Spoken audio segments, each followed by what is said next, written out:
Fala aí pessoal, sejam muito bem-vindos a mais um vídeo aqui no meu canal do YouTube. Gente, hoje estou aqui para trazer para vocês um vídeo bastante interessante para a gente falar um pouquinho sobre oportunidades relacionadas aí a empresas ligadas a commodities. Ah, Bruno, por que você vai falar de commodity? Porque eu entendo, tá? A minha concepção é que uma carteira previdenciária, ela pode sim e ela deve ter exposição a empresas ligadas a commodities. Justamente porque em ciclos bons você acaba recebendo um dividendo extremamente forte. Agora, tem as ressalvas que você não vai ter uma posição muito grande nessas empresas, não vai ser a maior posição da sua carteira, porque é muito cíclico, então pode ter momentos onde o dividendo diminui drasticamente. Agora, levando em conta que eu acho que faz sentido você ter commodity, eu me exponho, por exemplo, na minha carteira pública, e vocês sabem aqui que no final é igualzinho a minha carteira, mas publicamente tem valores investidos aqui, em algumas empresas ligadas a commodities. São elas Vale, então ligada aqui a minério, Gerdau, que também tem relação aí com o minério, tá? E Klabin, que tem relação com celulose. E olha só o que está acontecendo. Primeiro, Klabin acima de 5. A gente tem Gerdau também agora performando bem, pelo menos no dia de hoje. Vale ainda de lado muito pelas questões políticas, tá? Pelos ruídos políticos que a gente está acompanhando aqui. Eu venho fazendo bastante vídeo. Agora, olha que interessante. As 3 principais conclusões do Bank of America sobre o minério, aço e celulose. Ou seja, Vale, Gerdau e Klabin, após uma viagem para a China. Tá? A gente vai entender o que os analistas estão falando e se pode ser bom ou não para nossas empresas. E, portanto, se os dividendos podem melhorar ou não ao longo aqui dos próximos meses. Tá? Deixa seu like, se inscreva no canal e te convido para você virar membro. Tá? Nas nossas lives para membros, tem várias outras vantagens, mas especialmente nas lives, eu troco muita ideia sobre essas oportunidades de momento no mercado, no curto prazo, o que está sendo bom para você comprar para depois colher resultado de dividendo. Tento te trazer essa visão da interpretação do momento, do que você deve olhar, além de você ter a planilha de preço-teto, você ter os vídeos exclusivos, a comunidade no Telegram. Isso tudo, gente, pasmem, 70 centavos por dia. 70 centavos por dia, se você bobear, você anda na rua, você acha. Beleza? Então você torne membro aí para você testar. Se você não gostar, depois de um mês você cancela. Sem problema nenhum, sem multa nenhuma. Clica no botão Seja Membro ou no primeiro link que está na descrição. Mas vamos lá. Analistas do banco foram ao país asiático e conversaram com players de grandes indústrias para entender os cenários. Beleza? Bom, foram à China, que é o maior consumidor de commodities do mundo, a gente bem sabe disso, tá? Avaliando as perspectivas para esses produtos não manufaturados, tá? De forma geral, o que eles viram é um certo otimismo para celulose e um cenário neutro para aço e minério de ferro. Neutro já é melhor do que negativo. Já perceba essa questão nessa frase. Antes, o cenário era negativo para aço e negativo para minério de ferro. Hoje mudou, tá? E antes era neutro para negativo com celulose e mudou para otimismo. Então você percebe que agora o cenário está se invertendo. E o que eu estou falando para vocês? Basicamente é o ciclo mudando. São indícios do ciclo mudando. E esses indícios do ciclo mudando, o que vão significar? Daqui a pouco as ações voltam a performar. Klabin, por exemplo, já voltou tudo. Qual que é o melhor momento para se posicionar? Não é agora, pô. É quando tá no ciclo pior, é quando os preços estão atrativos. E isso eu trato muito aqui no canal, para quem acompanha aqui sabe. Seja vídeo para mim, seja vídeo aberto. Vídeo aberto também fala bastante disso. Tá? Então acompanha aí o resto do vídeo.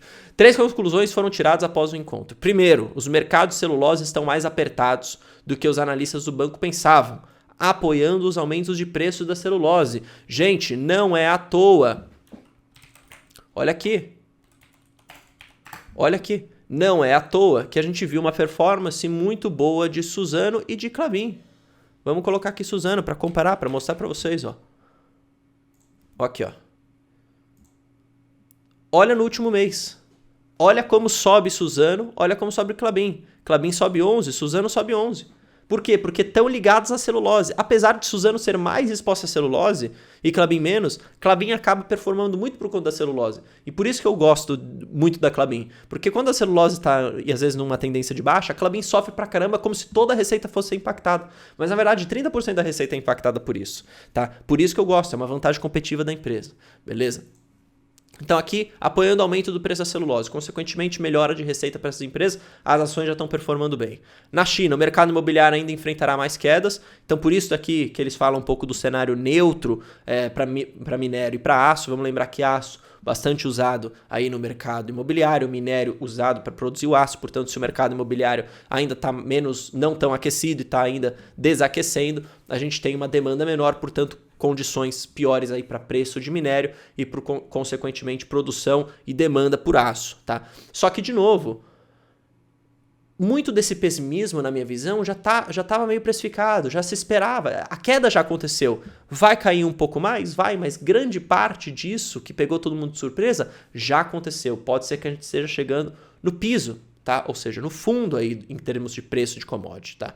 O pior momento, olha aqui, ó, pior momento para o minério de ferro e aço pode ter ficado para trás. Não tinha nem visto essa frase quando eu falei para vocês, mas olha só.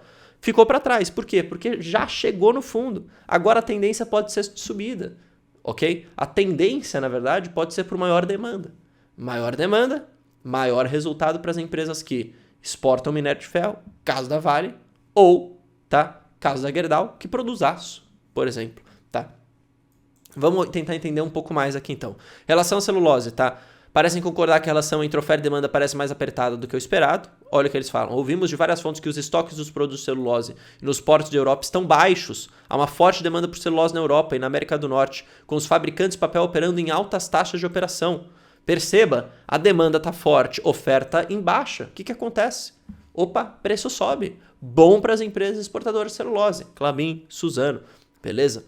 Olha, eles lembram que as greves das transportadoras na Finlândia, a questão dos ataques no Mar Vermelho e a seca que atinge o canal do Panamá atrapalharam a logística de distribuição da celulose. Na Europa, as fábricas estão atuando com taxas de operações mais altas, já que a tradicional rota enfrenta problemas.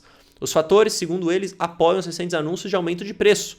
Ou seja, as empresas estão aumentando o preço, consequentemente o analista coloca no modelo. Aumentou o preço, volume versus preço, receita melhor. Acabou, tá? Já para o minério de ferro, visão dos players ouvido pelo BOFA, ou seja, Bank of America, é de que 2024 deve ser marcado por uma dinâmica flat ou de queda quando o assunto é em relação à relação entre oferta e demanda. Para siderúrgicas, o cenário até traz tons mais positivos. Olha aqui a nossa Gerdau, tá? Apesar da demanda por aço ainda pouco animadora, o recuo recente do preço do minério de ferro deve manter as margens mais saudáveis. Vamos lembrar, para a siderúrgica, o minério de ferro, na verdade, é uma matéria-prima, tá? Ou seja, se ele paga menos, mas produz aço, a margem melhor, tá?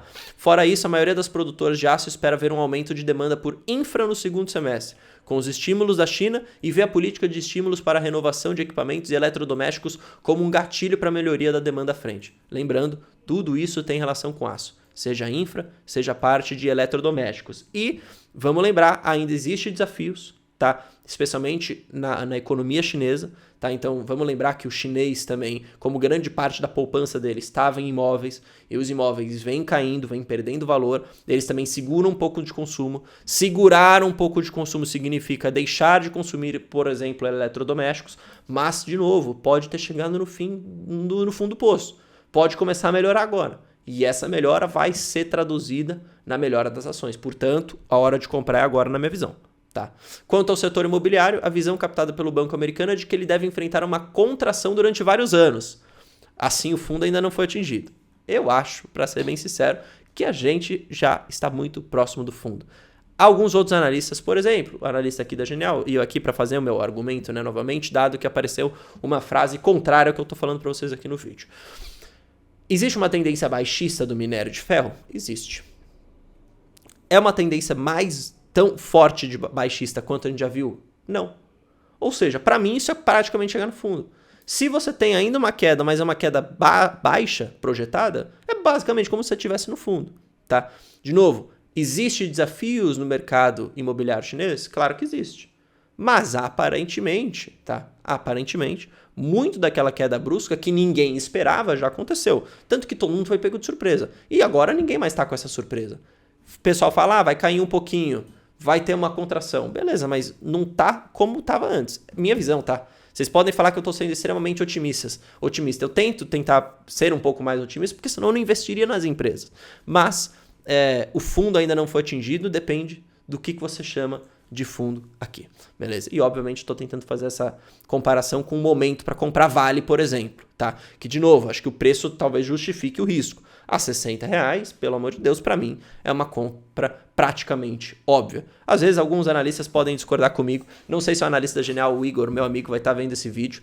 Às vezes, ele pode discordar. Eu até gosto quando ele discorda, porque aí ele vem falar comigo. Mas, cara, eu acho que nesses R$60, para ser bem sincero, gente, a Vale nesse nível de preço, cara, meio que tá embutindo muito do risco, tá, cara? Entendeu? Como se tudo do pior tivesse acontecido já. Essa é a minha conclusão, tá? Essa é a minha visão. Bom, acho que essa é a visão. No final do dia, temos mais oportunidades aqui do que não oportunidades. Por isso que eu falo para vocês. Olha o preço teto, olha a situação e compra se você achar melhor. Klabin não dá, mas Gerdau e Vale dá. Exatamente o que eu tenho feito. Tá, se vocês forem ver os últimos vídeos aí do canal, vocês vão ver para onde os aportes foram. Beleza? Tamo junto, espero que vocês tenham gostado. Um forte abraço, valeu, falou, fui.